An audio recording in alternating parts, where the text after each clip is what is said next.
eu e outros que éramos militares, e decidimos mesmo criar, na altura nós chamávamos RENAM, por isso dizia RNM. RLM era RENAMO, Resistência Nacional Moçambicana. Resistência Nacional Moçambicana.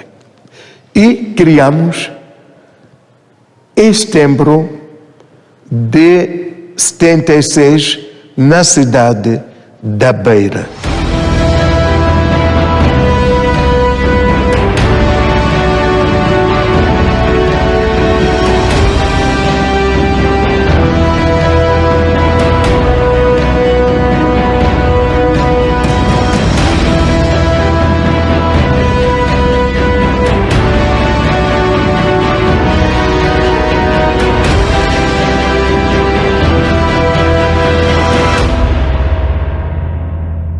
Eu tenho dificuldade em falar do projeto Samora Machel, não é?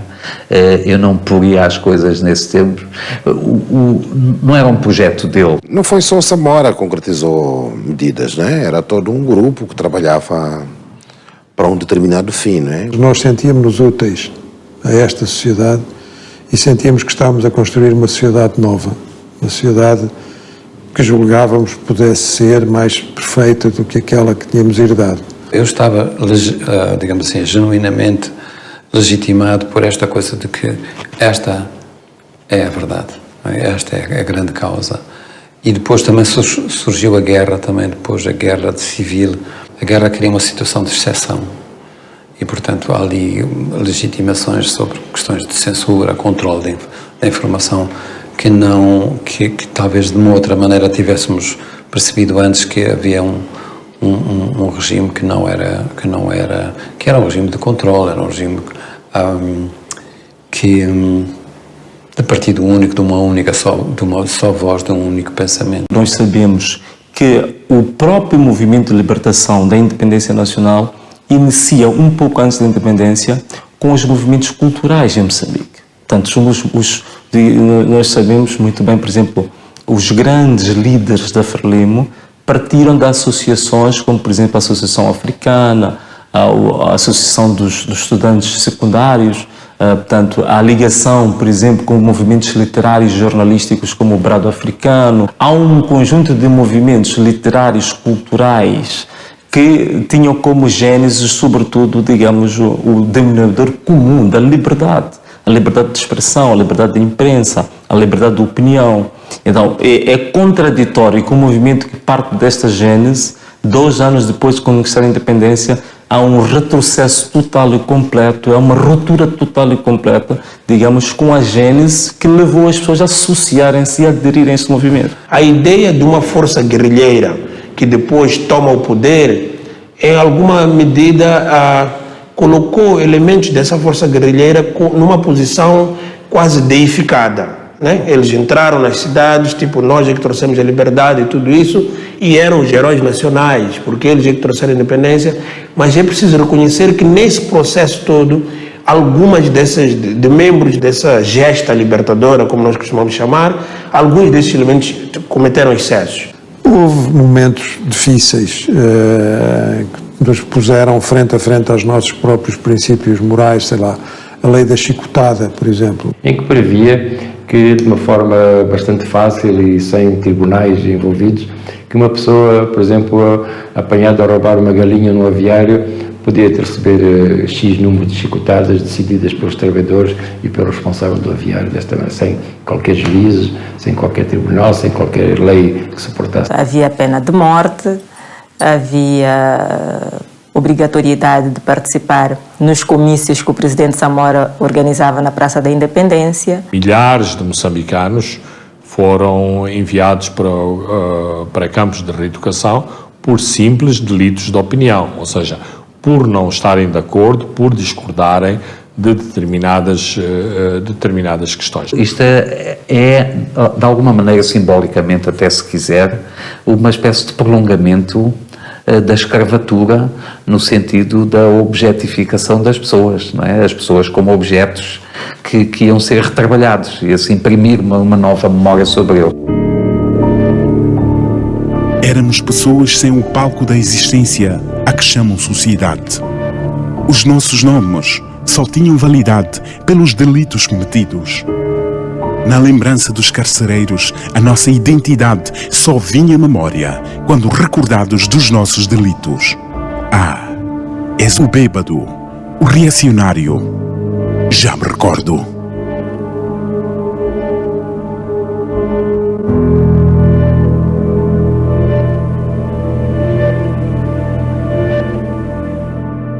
Além de eventos como o campo de reeducação e outras formas de lidar com as pessoas, nós tivemos aqui um processo de aldeias comunais, que é colocar as pessoas em aldeamentos, que é um pouco uma adaptação do modo coletivo de produção, né? Nós temos uma ideologia marxista-leninista que apoia o comunismo, então a ideia é que as pessoas devem se organizar em aldeias comunais para fazerem os trabalhos coletivamente, produzirem coletivamente, alimentarem-se coletivamente e por aí adiante. A ideia radica daí. Com o nome da revolução, queríamos chamar esta vossa aldeia o 25 de setembro, não acha?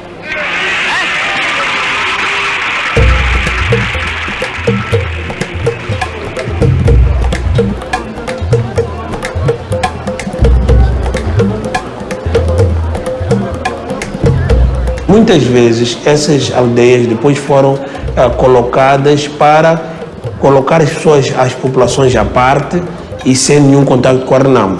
E era uma maneira de controlar as pessoas, basicamente. Então, as aldeias comunais tinham milicianos, algumas delas tinham milicianos que ficavam a controlar. Só sair de uma aldeia para Machamba, 5 quilômetros, era preciso ir e pedir ao partido autorização e ter um papel que era chamado guia de marcha.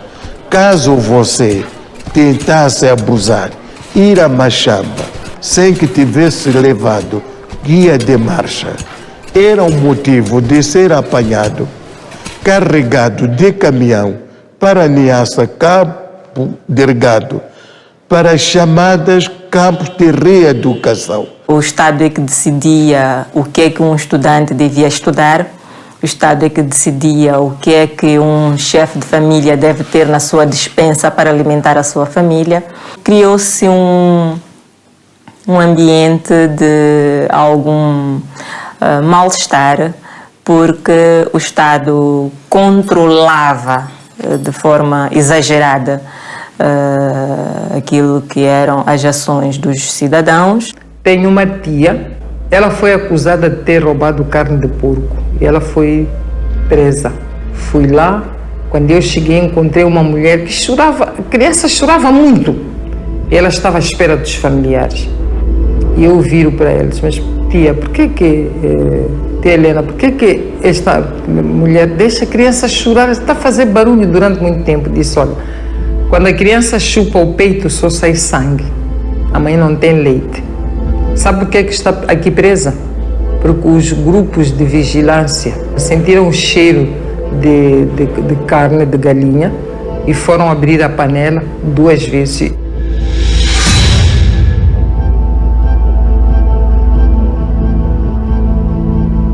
Ela foi acusada de ser agente do inimigo porque cozinhou galinha 2 vezes.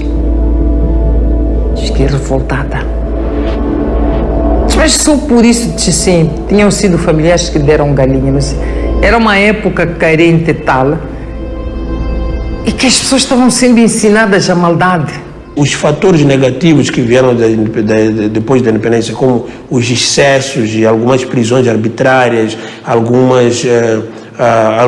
limitação de liberdades religiosas, liberdades sociais e civis, esses é que, na verdade, acabaram por garantir que um grupo muito grande de pessoas olhasse para o poder instituído com um certo distanciamento. Acho que esses erros que foram feitos em paralelo com coisas que foram muito bem feitas e que foram feitas, digamos assim, e que pelo menos colocaram as pessoas no exercício primeiro exercício da sua cidadania. Se me perguntares se essas medidas são certas ou são erradas, tens que situá-las no espaço-tempo.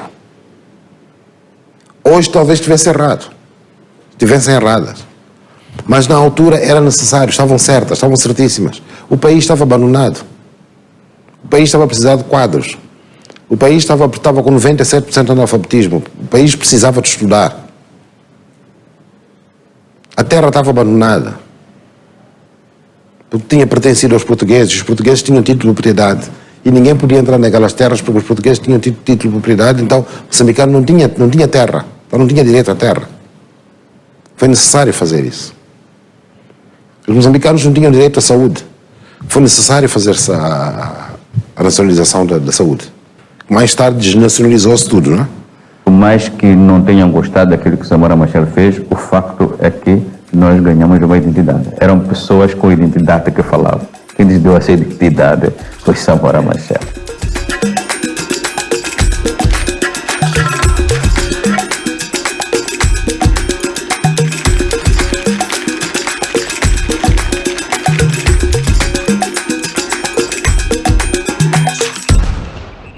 Samora Machel era das pessoas mais espontâneas e mais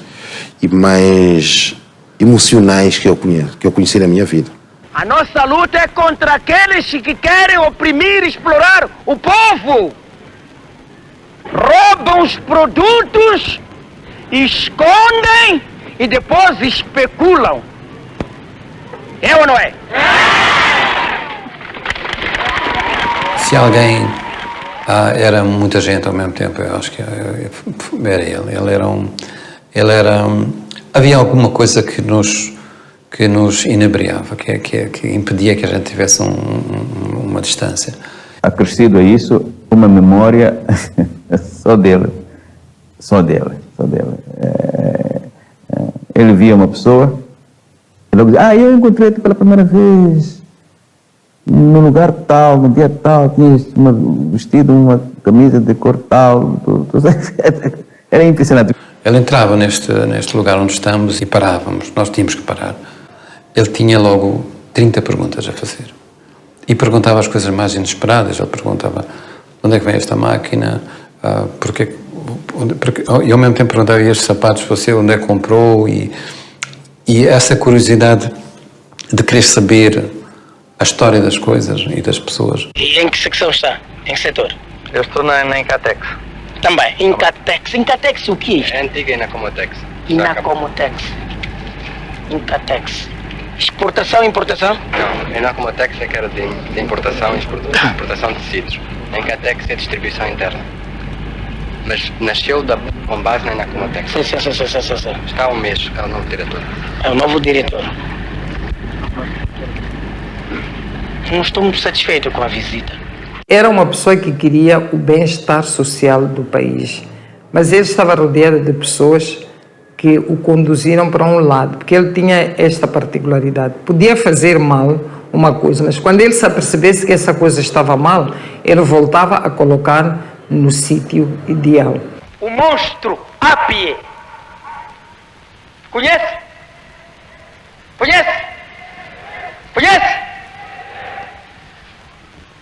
Entramos na Appieh. E o que é que encontramos?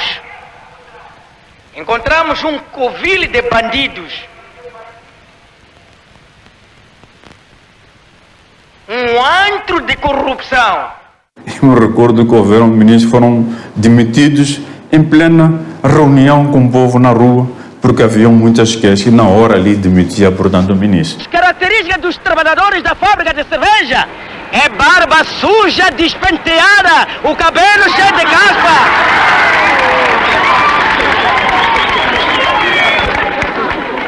E produzem a cerveja que nós consumimos. Quem sofre? Quem é o povo?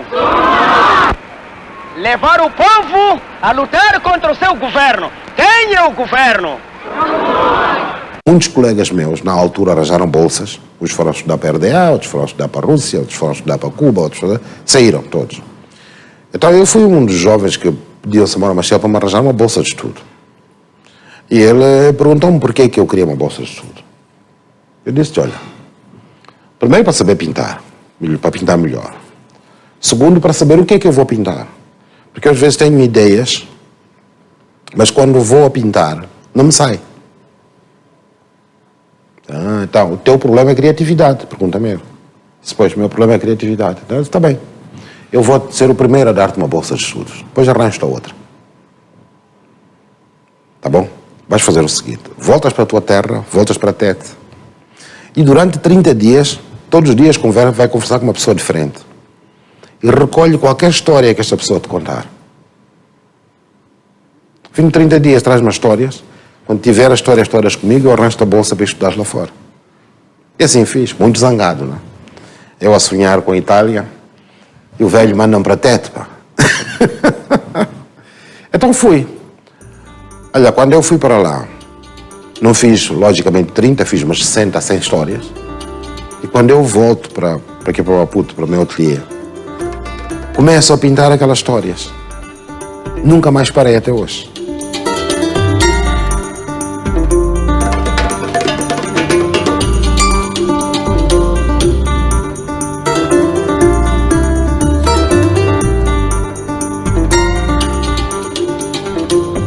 Ele percebeu que o hino que o país tinha, que era o hino, era um hino da Feira Limo. E começava mesmo, viva, viva a Feira Limo, guia do povo moçambicano. Ele percebeu que isto não podia ser o hino nacional, porque nem todos os moçambicanos, nem todos eram da Feira Limo, e eu pronto. E era preciso acabar com essa mistura. Então, o modo de operação que ele imaginou para criar uma coisa nova foi criar um grupo de trabalho que durante 5 dias a 6 dias foi posto numa casa aqui na Matola, e tínhamos 4 ou 5 músicos, 4 ou 5 poetas, e a nossa função era produzir uma dúzia de hinos diferentes, que é para depois o Comitê Central da Feira Limo escolher um. Não é? E o atual hino do Moçambique nasceu nessa circunstância. Foi muito curioso, porque nós produzíamos e depois era uma coisa, ficamos completamente, digamos assim, embriagados por aquele momento de facilidade. Era o período da guerra, não havia nada. E de repente estávamos numa casa que tinha facilidades, tínhamos empregados, tínhamos piscina, não trabalhávamos coisa nenhuma. Durante aqueles 5 dias a gente estava quase todo o tempo na piscina. Eu não bebo, mas os meus colegas bebendo, etc. Quando ouvíamos as sirenes, que eram os dirigentes a chegar, íamos para o pé do piano e começámos a trabalhar. Mas mesmo assim, produzimos. Eu disse, não produzimos nada, mas produzimos. E uma das propostas que saiu daquela altura desse grupo foi este hino, que agora é o hino do Moçambique. Não é?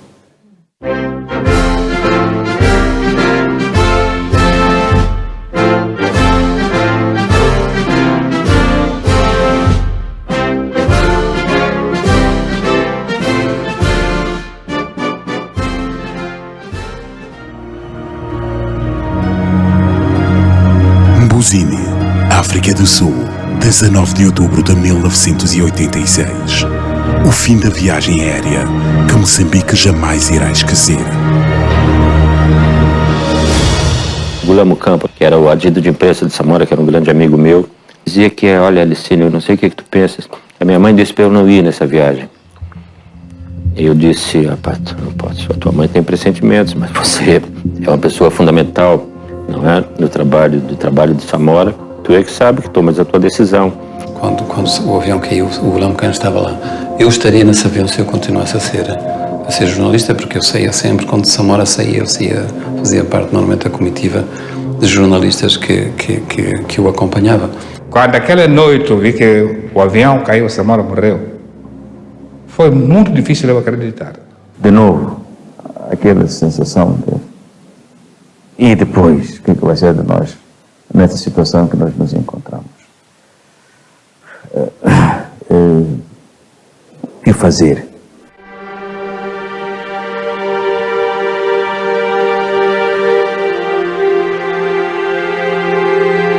O país ficou abalado. Samora morreu, nunca mais vamos ouvir. Aquele homem vibrante, quando falava, todos ouviam e estavam atentos. Nunca mais vamos ouvir a voz de Samora. Era mesmo eu. Acho que não tinha noção das coisas, mas eu tive noção de que alguma coisa aconteceu de grave. Porque o país parou. Eu lembro perfeitamente que em Maputo não havia-se um único ruído na rua. As pessoas não falavam Não havia ruído de absolutamente nada. O funeral de Samora Machel não foi um funeral que as pessoas vão ao funeral. O país foi o funeral, entendeu? Porque todo lado por onde ele passou, inclusive pessoas que deviam estar dentro de casa, estava todo mundo nos passeios. Os passeios, as ruas estavam cheias.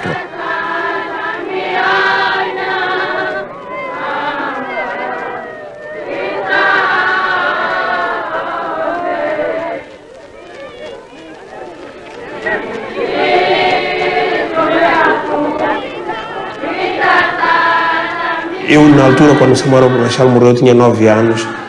Eu fiquei muito surpreendido por ver pessoas na rua chorarem a morte de um presidente.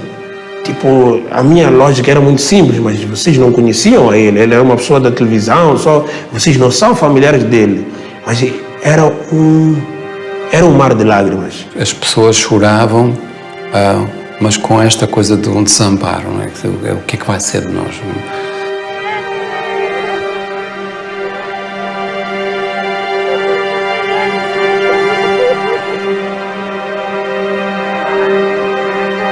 Aqui ficava claro que essa figura, provavelmente não só dele, mas a figura de um dirigente africano que inaugura um país, é um grande pai. Ele era um pai. Não é?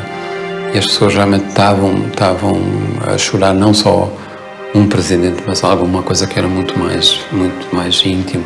Nunca te diremos adeus. Um povo não pode despedir-se da sua história. Samora, vive! A luta continua! A luta continua! A luta continua! O país demorou algum tempo a se recuperar desse luto coletivo, assim, desse silêncio total e absoluto, um grande silêncio. E depois havia, tipo, coisas próprias do momento, as paranoias do momento, tipo, não, agora a África do Sul vai invadir isto, vai tomar, porque sem o Samora nós não somos nada, e ele que nos garantia, ele que dizia que venham, nós estamos preparados. Nós estávamos aqui a 80 quilômetros da fronteira com a África do Sul, 100 quilômetros, e a África do Sul tinha um exército poderosíssimo, não é? Nós não tínhamos assim tantos meios, ok? Nós não tínhamos assim tantos meios para ter aquela pujança no falar que o Samora tinha. Mas isso só faz as pessoas admirarem ainda mais. Estas são as armas que começaram a guerra aqui em Cabo Delgado. Com Cabo Delgado uniado. Os canhões que vocês têm, de canhão dessas armas. De canhão de tudo nada, que cuidado. As bazucas e as peças que hoje vocês têm, vêm dessas armas. Tipo, como é que um homem como este, ao lado de uma potência como a África do Sul, que produz armas e tudo isso, tem o seu próprio equipamento militar, como é que ele afronta dessa maneira, ok? Então é um verdadeiro líder.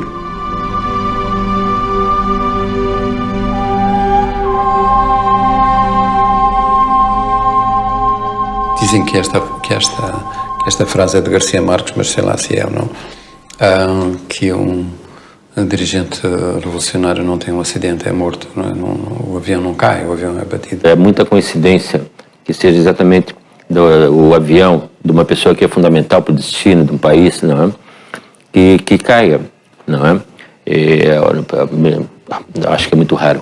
Eu penso que Samora, nestes últimos tempos, começava a ter uma consciência mais profunda da sua vulnerabilidade. E penso que nos últimos tempos, quase que nos últimos meses ou dias, ele tinha consciência de que estava em perigo. Muito estranho tudo, onde o avião caiu, não havia luz na cidade, o avião foi dirigido por sinais de rádio para um outro local completamente diferente. E nesse local, por coincidência, já na zona havia já um exército sul-africano à espera. A caixa negra do avião revela que o avião foi desviado da rota através de um dispositivo que se chama VOR, que não se sabe até hoje onde é que estava colocado em terra. Mas o navegador do avião, ao responder o piloto, quando o piloto perguntava por que estamos a tomar essa direção, ele respondeu: porque o VOR indica para essa direção. E dizem que é um dispositivo, quando indica, o piloto não deve discutir com ele, deve seguir aquele caminho.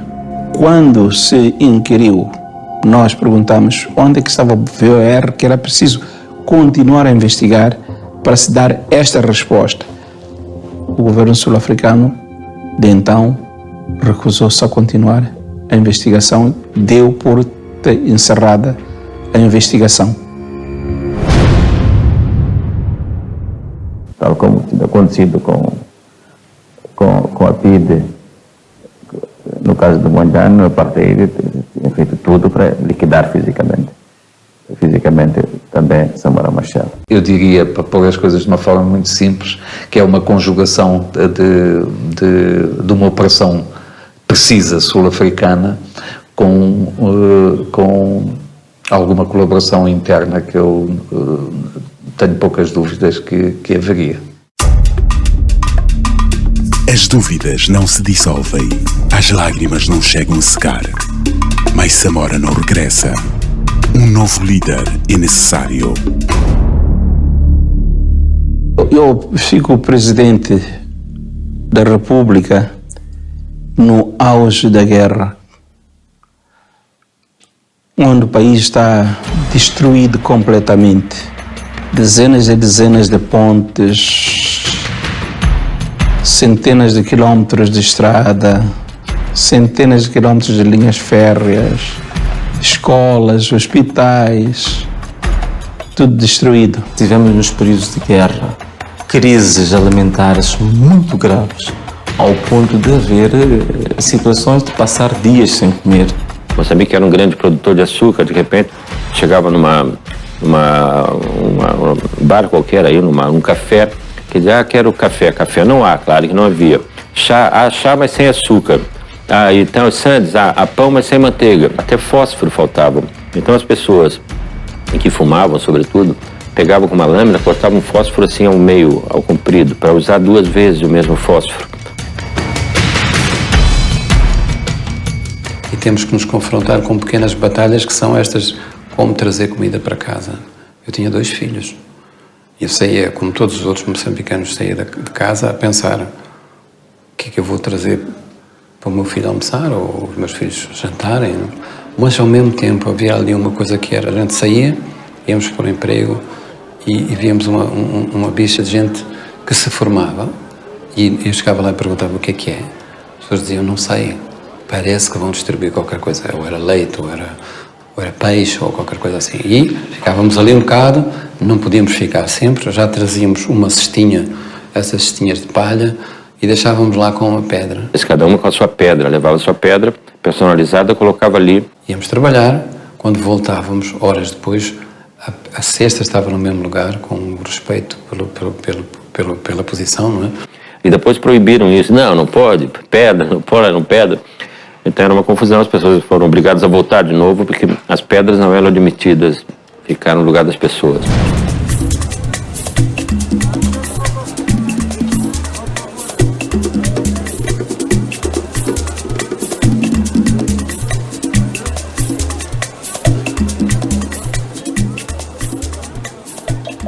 Houve, na altura, o famoso carapau e o repolho, não é? Que as pessoas comiam basicamente carapau e repolho, que era o que havia na altura no mercado.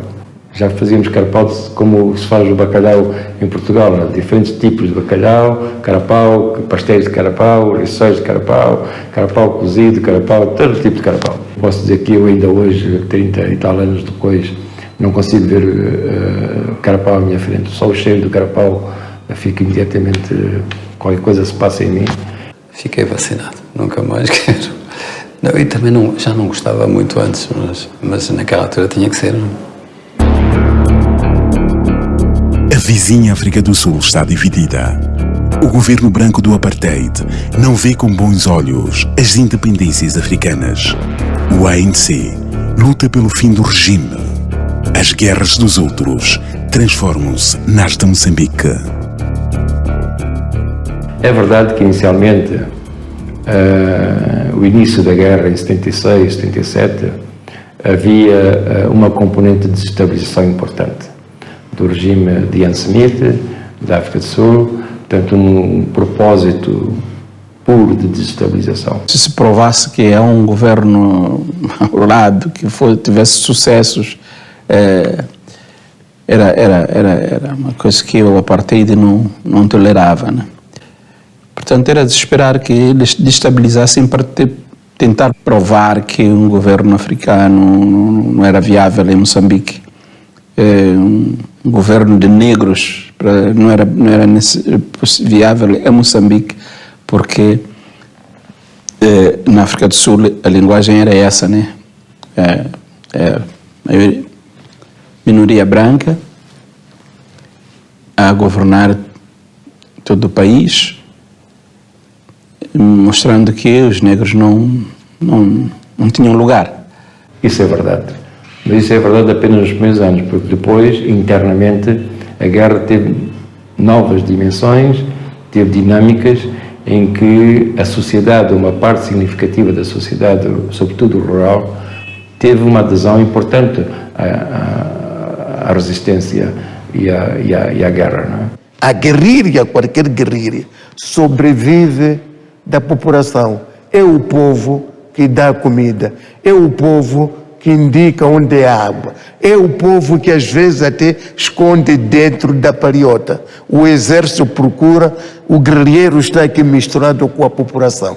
Isto acontece quando este guerrilheiro, de facto, tem objetivos acreditados, apoiados por essa população. A mim parece-me haver ser de distinguir claramente um período em que a Renamo é um mero instrumento de agressão por parte dos vizinhos da África do Sul e da Rodésia, mas há um momento em que ela se transforma numa força de facto interna, não é?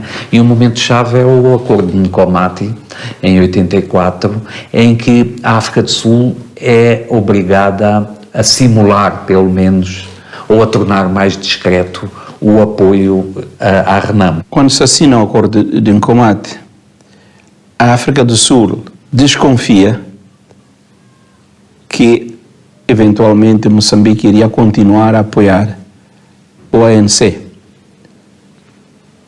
Também porque nós não escondemos que, apesar do acordo, nós continuávamos a ser contra o apartheid, mas esperávamos lutar contra o apartheid de outra maneira. Que eu também apoiava a ANC na luta contra o apartheid. As coisas têm que ser ditas conforme como estão.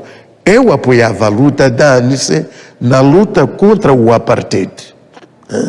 Mas eu recebi armas do apartheid para lutar contra os meus inimigos comunistas em Moçambique para conseguir a democracia. Confundem-se verdades e fatos sobre uma guerra que se arrasta. Criam-se monstros, confundem-se heróis e vilões. Como eu disparava a arma, não posso dizer que não matei. Porque a bala que eu disparava era para a pessoa. Posso dizer que matei, mas a quantidade de saber quantas pessoas matei, não sei. A minha percepção sobre a guerra civil, crescendo aqui em Maputo e lendo os livros de história que nós tínhamos, vendo a televisão local, é que existiam bandidos armados. Os bandidos armados eram basicamente um grupo de pessoas facínoras, super mal apresentados e que matavam pessoas, cortavam orelhas, obrigavam as mães a pilar os filhos e outro tipo de atrocidades típicas desse momento. Então, todo jovem, eu acredito, a maior parte dos jovens que recebeu esta nossa educação acreditou piamente que a questão era dos bandidos armados. E eu, em 92, com toda a minha curiosidade, eu queria saber como é que é um elemento da Renamo, porque os elementos da Renamo que eram apresentados na imprensa eram todos despenteados e tudo isso e tal, tinha uma certa característica. E eu pedi a um amigo meu que tinha um padrasto italiano, que morava num parque italiano chamado Caia Quanga, que é onde estava hospedado o tal elemento da Renamo. Eu fui lá e fiquei mesmo de longe, porque eu nem queria chegar perto, porque é mais ou menos uma história daqueles que comem criancinhas às manhãs e tal, porque cortam orelhas e tudo isso. E mostraram-me o tal sujeito, chama-se, está vivo ainda, Anselmo Vitor, e estava lá hospedado. E para mim foi uma curiosidade. É aquele que é o Darnamo? Sim, é aquele que é o Darnamo. E ele a comer com garfo e faca, a levantar-se, a conversar com as pessoas e tudo isso. Então, a partir desse momento começa um pouco a mudar a imagem sobre quem está a fazer a guerra contra Moçambique. Sucedem-se os dias, os meses e os anos. Novas vidas que chegam, outras que partem. O fim da guerra transforma-se num sonho longínquo. Depois de 15 anos, né, desta coisa, a gente perguntava assim, mas vai mudar alguma vez? E olhávamos para a frente e pensávamos que isso nunca ia terminar, porque vimos o que acontecia em alguns outros países da África, não é? Como é que se para com a guerra?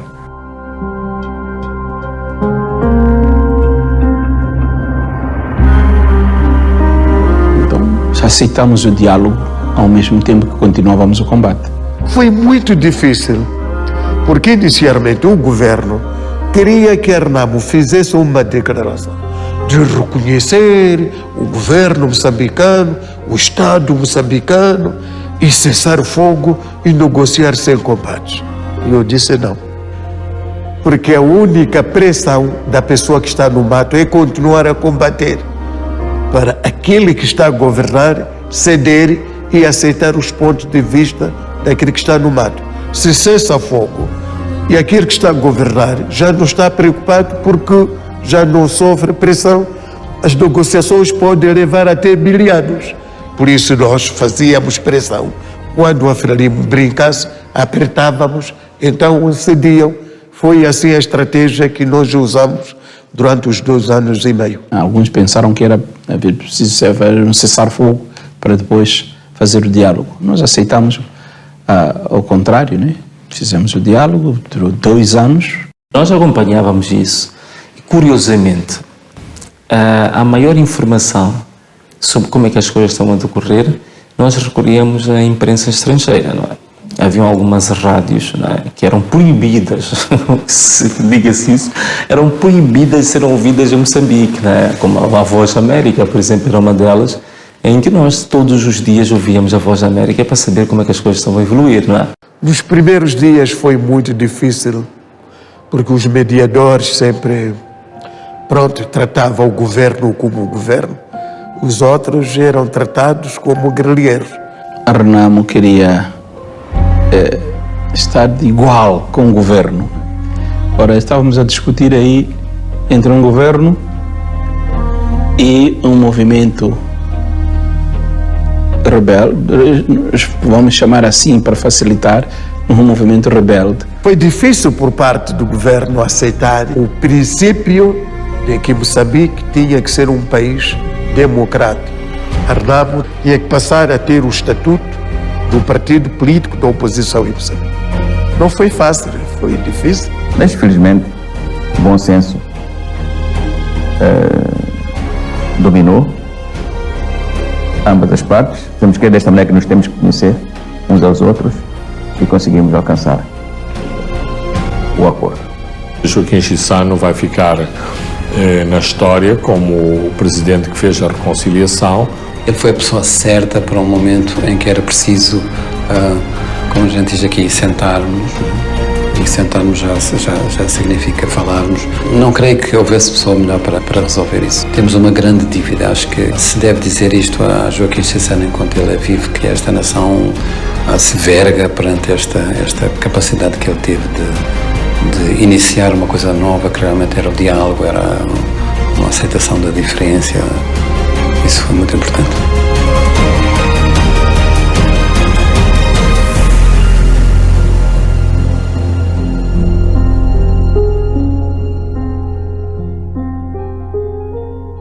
Quando há paz, a gente aquilo estava tão dentro de nós, né? Aquela ferida estava tão dentro de nós, que eu não acreditava. Eu pensei, isto é só uma intenção, mais dia, menos dia, isto volta a reacender-se, não é? Até estou a ver a imagem de Sua Excelência, Presidente Joaquim Chissano, quando o povo estava no aeroporto para recebê-lo quando vinha de Roma, não é? Então ela exibir, portanto, o acordo que havia sido assinado entre o governo e a Renamo. As pessoas passaram a sentir-se livres, sem medo. Já somos livres. Eu já posso sair daqui para Inharim, de Inharim para Tete, né? Sem nada me acontecer. Depois do acordo de paz, é incrível. A primeira coisa que me apeteceu foi, com o meu irmão, metemos no carro e dissemos, vamos sair para além da fronteira, e a fronteira era a cidade, este limite.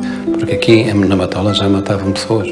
Tem colegas meus que foram assassinados aqui no limite do rio, no rio Matola, que aqui hoje já é parte da cidade do Grande Maputo, não é? Mas a primeira grande coisa foi dizer, queremos a estrada, queremos sair. E fomos, e de repente já na estrada para Xai-Xai, não é? Mas não fomos muito longe, não é? E quando vimos aquela grande extensão, não é? Aquela coisa espraiada, não é? Foi como se de repente começássemos a respirar e choramos.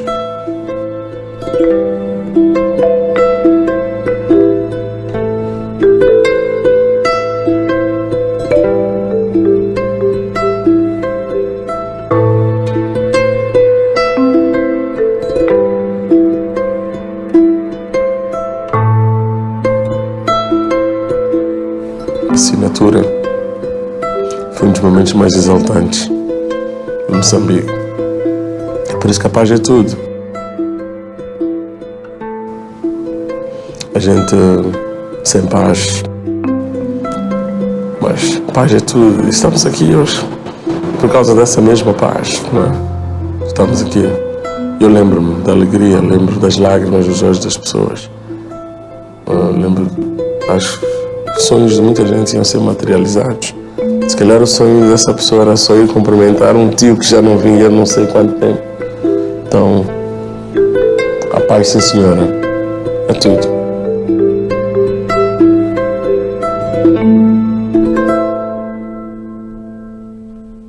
A sensação mais incrível é esta situação de absurdo, porque aquilo que eu tinha em mente é que demoraria muitos anos, muitos meses para que acontecesse a paz.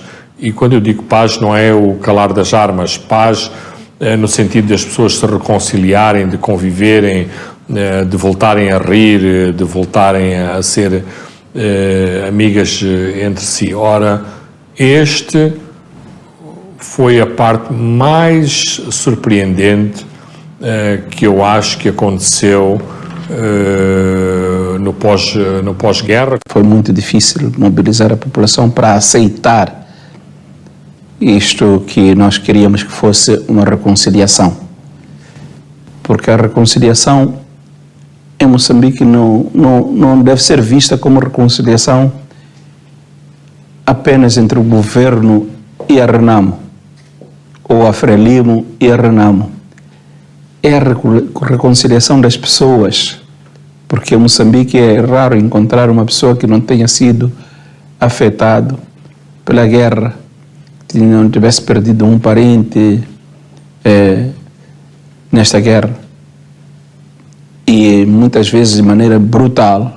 Era preciso mobilizar a população para aceitar o próprio diálogo, em primeiro lugar, e segundo, aceitar a reinserção na sociedade de elementos que teriam feito mal, sobretudo do lado da Renamo, mas também, vamos dizer, quem tivesse feito mal do lado das forças governamentais. Todos tinham que viver em conjunto. Há elementos de grande complexidade à volta da resolução deste conflito. Num certo sentido, ele abriu uma transição que se calhar ainda não terminou. Hoje o país vive uma incógnita relativamente à paz, relativamente à estabilidade política. Portanto, é preocupante. É preocupante porque é como se nós tivéssemos uma nação que está a caminhar, mas está a caminhar com um fuzil apontado à sua cabeça, não é? Portanto, eu vejo uma caricatura de Moçambique nesse sentido. Quer dizer, nós temos ainda um cano que está apontado à nossa cabeça e enquanto o gatilho não for pressionado, nós só podemos dizer graças a Deus. Não houve aqui em Moçambique, não houve um clima ainda de reconciliação. vai haver reconciliação no dia em que se fizer aquilo que se fez na África do Sul. Cada um vai apontar o dedo aos seus crimes. Isso não houve. Então, para mim, é uma situação de paz parada.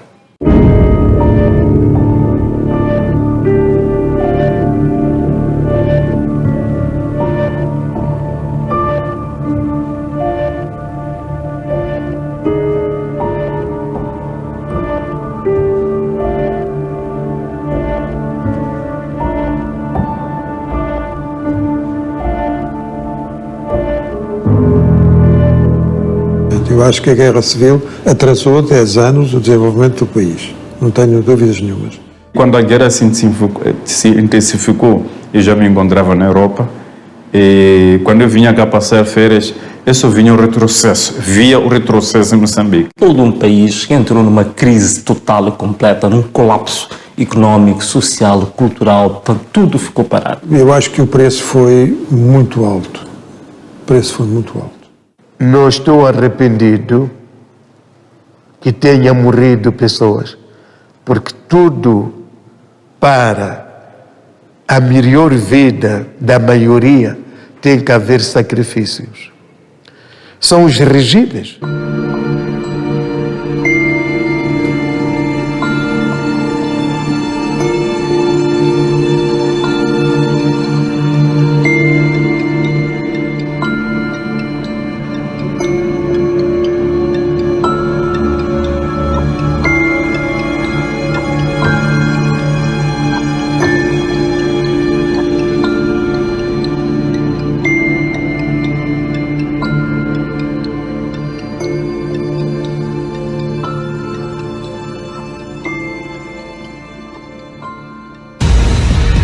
As balas cessam, por fim. Trava-se o último combate. Moçambique tem uma nova Constituição. Nasce a democracia. Votei pela primeira vez para os dirigentes do meu país aos 58 anos de idade. Foi uma coisa fantástica. Eu andava com aquele dedo, como sabem, a gente tem que meter aqui o dedo numa tinta indelével. Eu queria que aquela tinta nunca mais digamos, se lavasse de mim, não é? Como um direito a uma escolha que a gente adiou tanto tempo. O maior orgulho era, de facto, uma pessoa ter o dedo pintado, tipo, eu votei, não me abstive, não fiquei à margem das primeiras eleições. Nós votávamos antes também, né? Votávamos. Porque antes podíamos ter vários candidatos, mas todos do mesmo partido. Era escolher qual é o melhor. Agora, desta vez, já tínhamos uma nova forma, que é de escolher entre candidatos de diversos partidos. Estamos a aprender uma nova maneira de ser e de fazer as coisas.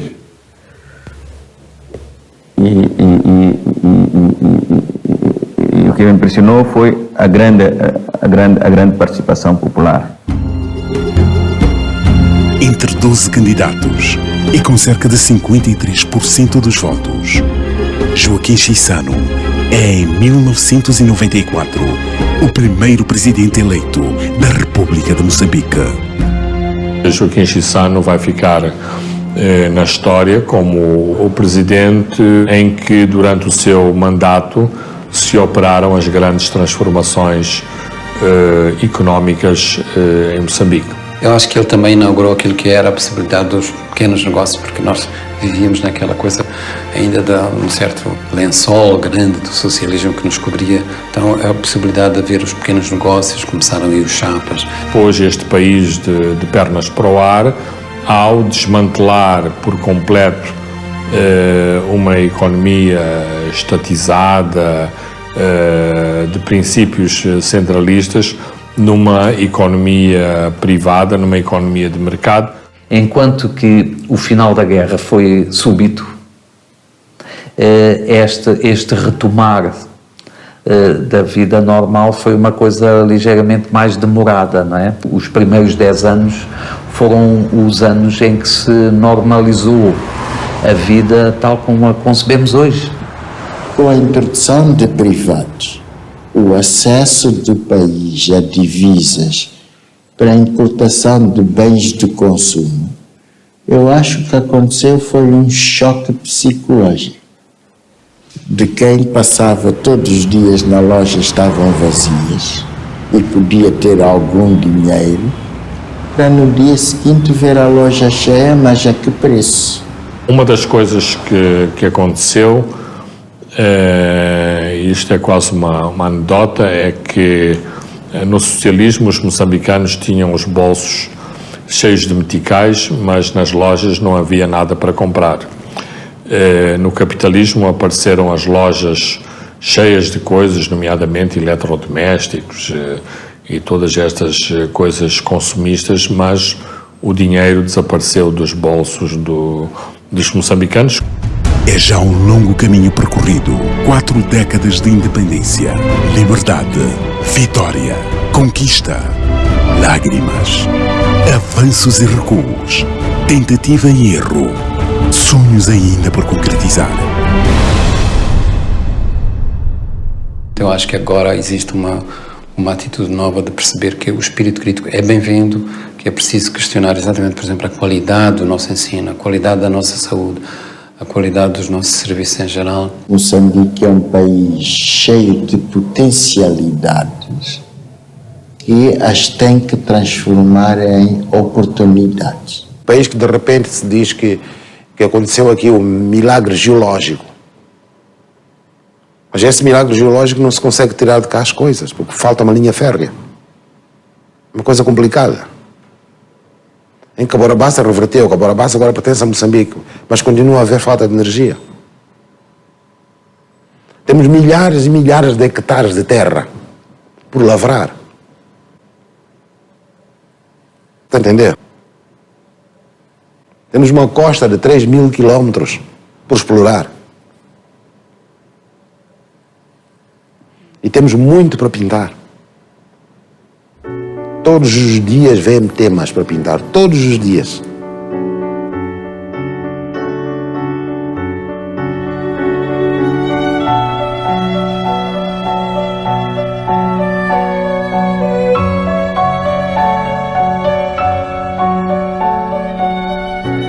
Apesar dos altos e baixos, apesar de, em alguns momentos, as confrontações terem voltado a existir, de um modo geral, Moçambique continua a viver em clima de paz, e o clima de paz possibilitou o desenvolvimento da economia de Moçambique. Os moçambicanos da classe média estão agora no momento áureo, né? Nós tivemos possibilidade de termos algum investimento privado que não tínhamos antes. Há um conjunto de oportunidades de negócios, pessoas que vêm de fora, e as pessoas também agora querem viajar e tudo isso, e ter um estilo de vida todo cosmopolita, né? Temos maiores oportunidades hoje, sociais, políticas, culturais, empresariais do que tínhamos antes. A quantidade de escolas que há hoje, quando você vai à rua, os milhares e milhares de crianças irem para a escola.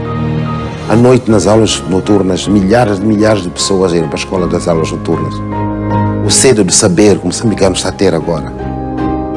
Todo jovem está no Facebook, todo jovem está na internet, todo jovem preocupado em fazer. Temos 54 universidades em Moçambique, em todo o país. Recorde de todos os tempos. A cidade de Tete tem 3 padarias e 6 universidades.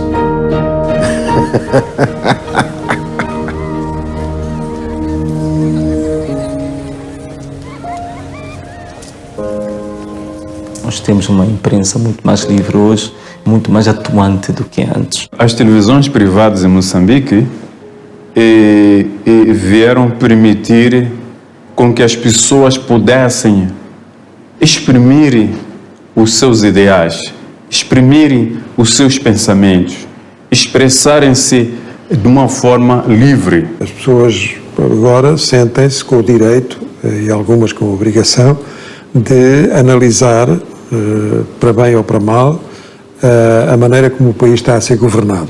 Ao longo do tempo que foi passando, Moçambique foi se ajustando. foi se ajustando, foi sendo mais tolerante, foi sendo mais maduro, foi crescendo.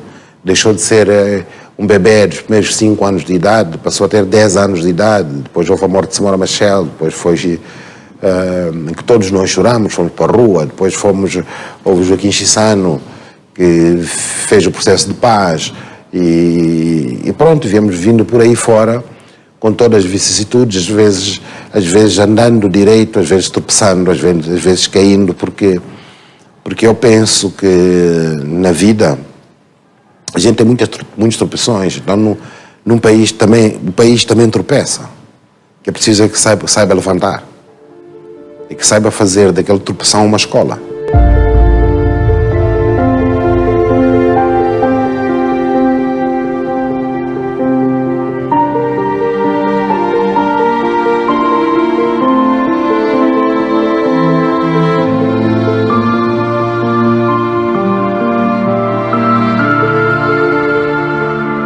No meio de catástrofes, guerras, doenças, alguns acidentes, problemas políticos e sociais, eu acho que no final de tudo nós tivemos uma grande capacidade de resiliência.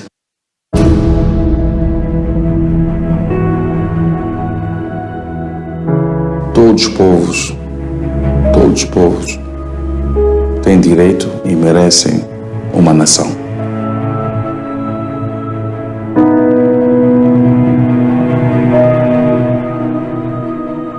Acho que não se deve repetir nunca mais o erro de não se poder produzir pensamento.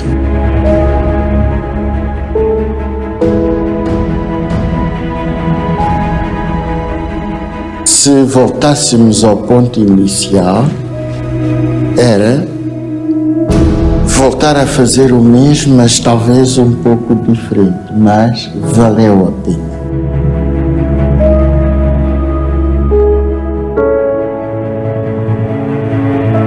Moçambique ainda tem muito por fazer e que nós, moçambicanos, é que vamos continuar a fazer isso em Moçambique, para o bem de todos nós, moçambicanos.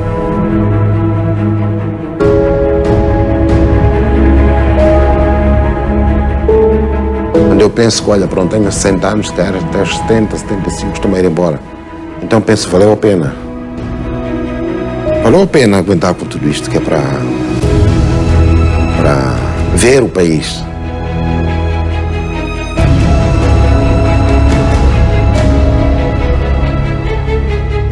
Eu não tenho outro país, não tenho outra pátria. A minha pátria é Moçambique.